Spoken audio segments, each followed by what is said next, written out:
While the sport of racing cars in various fashions has been around for nearly as long as automobiles have existed, there have been a surprising lack of females in the sport over the years. Still, there have been a few notable female figures who have entered into the world of sports racing in one way or another, whether as trophy girls or racers themselves. As one might imagine, these girls had to be exceptionally beautiful to stand out on the racing scene, and many of them were also exceptionally talented. Join Facts First as we take a look at vintage photos of racing trophy girls not suitable for all ages. Linda Vaughn. Linda isn't a race car driver herself, but she certainly made a name for herself on the race car scene thanks to her beauty. She's often been dubbed the First Lady of Motorsports, with Linda Vaughn, the First Lady of Motorsports, being the name of her autobiography. She entered the race car scene as a beauty queen in her teen years. At age 18, she was named Queen of Speed at Atlanta International Raceway. Following the race car beauty queen's victory at age 18, she went on to win numerous other victories, including being named the Queen of Dixie 400. However, her most well-known title remains Miss Hurst Golden Shifter. As a result of her success as a race car beauty queen, Linda Vaughn managed to make a few notable appearances on the big screen. In 1976, she could be seen in the film The Gumball Rally. Less than a decade later, she could be seen starring alongside Burt Reynolds in the film Stroker Ace. Sadly, the latter film wasn't a big success, and Linda exited Hollywood shortly afterwards. She's still a notable figure in the world of motorsports today, thanks to her history as a race car beauty queen. She continues to make appearances at fan events today at the age of 78. She's only been married once, with her husband named Billy Tidwell, but she was also notably romantically involved with baseball player Jimmy Newberry. Barbara Roufs. Barbara Roufs broke out onto the California drag racing scene in the 1970s. Unlike many other trophy girls of the era, Barbara was already in her late 20s when she found her greatest success in the business, and was a mother of two. Barbara was a favorite subject of famed racing photographer Tom West, who was also a marketing director at General Mills. Because of this, Tom got Barbara a side career modeling and advertisements for various products. Despite the success Barbara found in her life when it came to being both a trophy girl and advertising model, she sadly decided to take her life at age 47. This was in 1991, and she's still fondly remembered in the drag racing scene today. Jungle Pam Hardy. Jungle Pam Hardy broke out into prominence during the 1970s in the funny car racing scene thanks to her work on the team of racer Jungle Jim Lieberman. Pam was still in high school and planning her college career when Jim drove up to her on the street and offered to take her out on a date. When Pam asked Jim what he did for a living, it was her first time hearing about the world of funny car racing. She became interested in the sport and was soon accompanying Jim to the track. She became quickly as interested in the sport as Jim was, and the racer made a place for her on his team.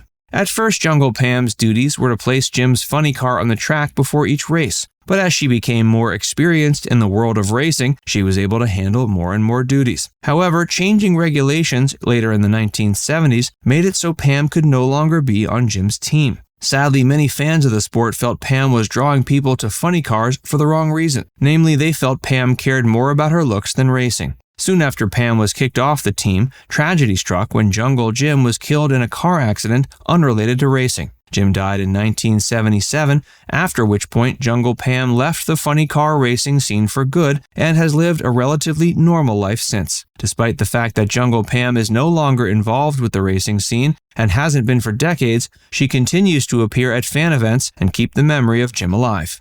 Hey, if you're enjoying this video so far, be sure to give it a like and subscribe to Facts First if you haven't already, and stick around for more of vintage photos of racing trophy girls. Shirley Cha-Cha Muldowney.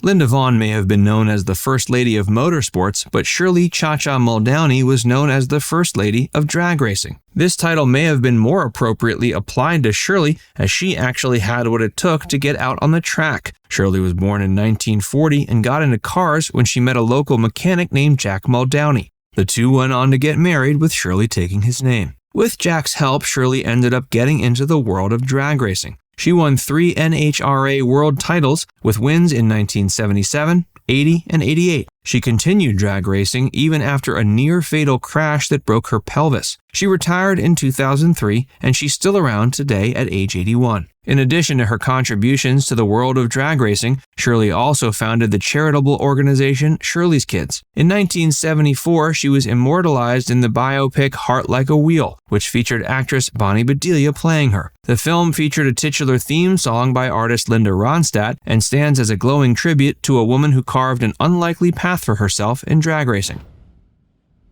Carol Bunny Burkett. Finally, let's take a look at Carol Bunny Burkett.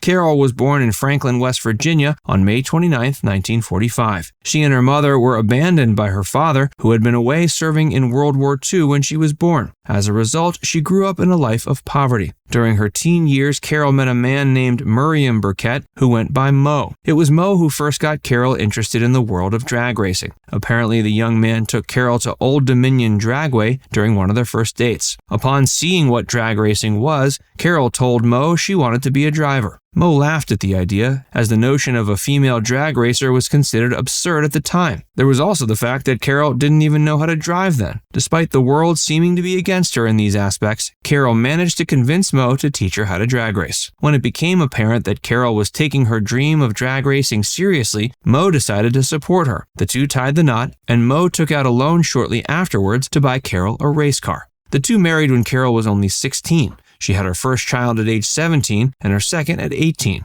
Through all of this, she continued pursuing her passion of becoming a drag racer and to gradual success. A brief tenure working as a hostess at the Playboy Club so she could replace her car after it got totaled in an accident led to Carol adopting the nickname Bunny. She entered into the 70s with her new name and a good deal of racing experience behind her. In the 70s, she made the transition from drag racing to funny car racing. It was in that world that she went on to find the majority of her career success. In 1995, Carol got into a near-fatal accident that many thought she'd never recover from, but she proved them wrong and got back on the track the next year. She continued racing until just before her death in April of 2020 at age 74. Now it's time to hear from you. Which one of these ladies was your favorite? Let us know in the comments section below. And before you go, make sure you give this video a like and subscribe to Facts First if you haven't already. Click the bell icon to stay updated on all our latest content.